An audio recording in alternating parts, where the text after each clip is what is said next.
family, good morning. So let's go ahead and dive into Judges chapter 6. We are in verse 18 through 40. And go get you a cup of coffee or tea. Let's get into this. I only want to bring two main points from this particular passage, okay? And I want you guys to meditate on, okay? So we see here in Judges 6 verses 25 through 31, God commanded Gideon to tear down the altars. He said here in 25, and it came to pass the same night that the Lord said unto him, take thy father's young bullock, even a second bullock of 7 years old, and throw down the altar of Baal that thy father hath, and cut down the grove that is by it.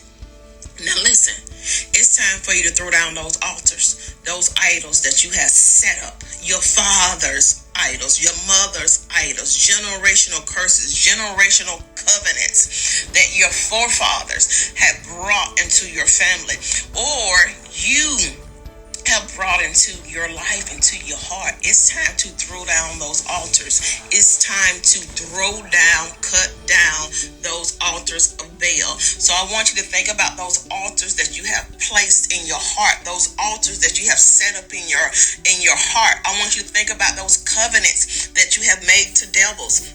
I want you to think about these covenants that you have made to this world, and it's time to throw them down. It's time to cut them off, saints. I want you to go ahead and I want you to go after every generational covenant in your bloodline right now, today, saint. And then you continue to read. He said, now I want you to build an altar unto me.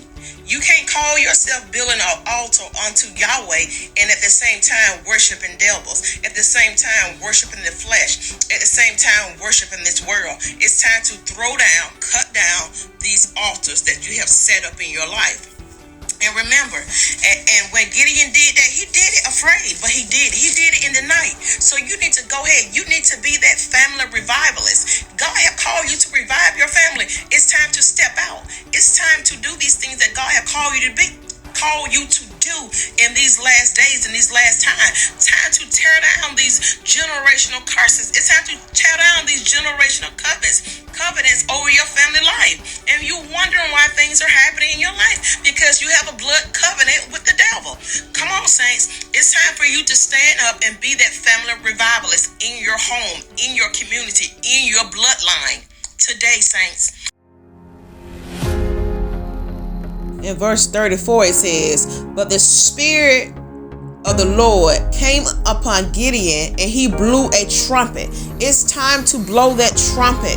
It's time to gather those who God will send your way to help you deliver your family, deliver your bloodline, deliver your community, deliver this nation, saints. And I want you to think about, what is an altar?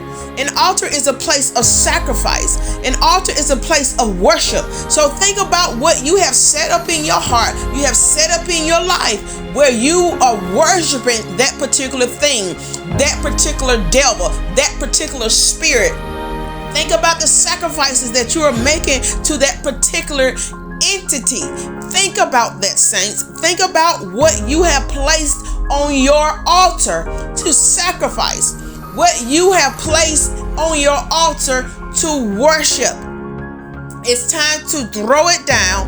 It's time to cut it down. Today, saints, go after these generational blood covenants today.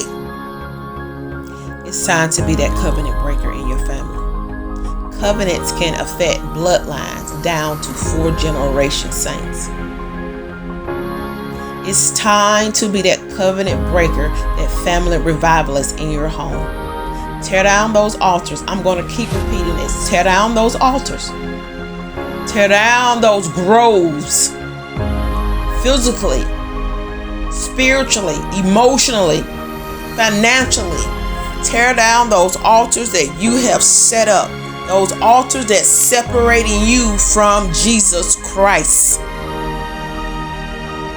And saints, my second point I want to bring up is God will enable you to be that family revivalist. He will enable you to be that deliverer in your family, in your community, in your nation. Remember, the word says the Spirit of the Lord came upon Gideon and he blew the trumpet. Blow your trumpet. God will send you some warriors to help you. God will send someone your way to walk alongside you as you battle every demonic spirit and you chase down and cut down every demonic curse and covenant in your bloodline, saints. But today is the day where you stand up and you fight for your family. You fight for your grandchildren. You fight for your children. You fight for those generations that's going to come after you, saints. And remember, it's okay to ask God to give you some reassurance. Gideon did just that. He said, is it truly you, God? If you are truly sending me here, allow this fleece to be dry. And around it, let the dew hit around where the fleece is at. But God, I need for you to really tell me that this is from you. He said, behold, I will put a fleece of wool in the floor. And if the dew be on the fleece only, and it be dry upon all the earth beside it, then I shall know that you will send me to save Israel. And this is what you're saying. And then God did just that. Then guess what? Gideon said, listen here, that's not enough for me. I need for you to do it the opposite way. But God did it again. See, God is patient with us. He is loving. So he know our weaknesses. He know our intentions. He know our flaws. He know what we need. He know the push that we need to get up and do the things that he have called us to do. So it's okay to seek God and ask God to give me some reassurance. Are you sending me? Saints, I pray that this lesson has blessed you. I pray you continue to study these passages as we move on to chapter 7. Sit with this word, because it's so much in this word. Even, if you read verse 32, when they changed Gideon's name, he said, no, you let Baal contend with Gideon. Verse 32 says, therefore on the day he called him Jerubbaal, saying, let Baal plead against him, because he hath thrown down his altar. When you walk away from these Satan blood covenants, when you walk away from the world, when you walk away from the things that is not of God, yes, the enemy will contend with you. But guess what? He gotta go through Jesus Christ. He gotta go through Yahweh first. So I want you to just meditate on this as well. So once you throw down and you come away from those covenants, those blood covenants that's keeping you in bondage, that keeping you yoked, yes, there will be some repercussions. But guess what? Yahweh is right there. Jesus is right there.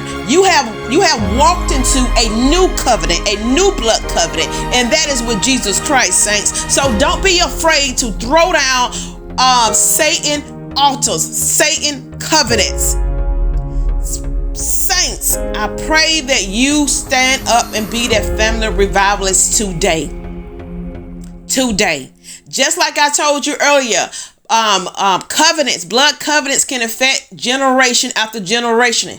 Let that blood covenant be Jesus Christ, so your family can be safe from one generation to the next. Get up and teach your children about who Jesus Christ is. Saints, it's so much in this. I don't want to keep you long, but I pray in the mighty name of Jesus Christ that you continue to meditate on this word as we go into chapter 7. I love you all, and you all be blessed. Bye-bye.